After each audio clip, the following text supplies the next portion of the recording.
বেশ কয়েকটা দিন পর আবার নতুন করে ছন্দে ফেরার পালা। আসলে শরীর খারাপ নিয়ে বেশ কটা দিন খুব ভুগলাম। আসলে অন্য কিছু নয়, হয়েছিল জ্বর ঠান্ডা লাগা, কিন্তু সেটা যে এত বড় আকার ধারণ করবে সেটা আমি একদমই বুঝতে পারিনি। প্রচণ্ড জ্বর এবং তার সাথে প্রচণ্ড ঠান্ডা লাগা, আর গলা তো এমনই অবস্থা ছিল যে কথা বলার মতো পরিস্থিতিতেই ছিলাম না। পুরো বাকরুদ্ধ হয়ে 3-4 দিন পড়েছিলাম। তারপর আস্তে আস্তে ওষুধ খেয়ে গার্গেল করে এইসব করে আস্তে আস্তে ঠিকঠাক হয়েছে।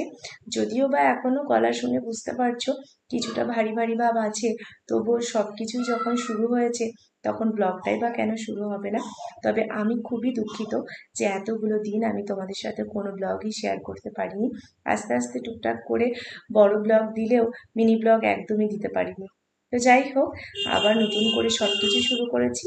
এবার শুরু করব ব্লগ দেওয়া, তোমরা অবশ্যই করে সাথে থেকো।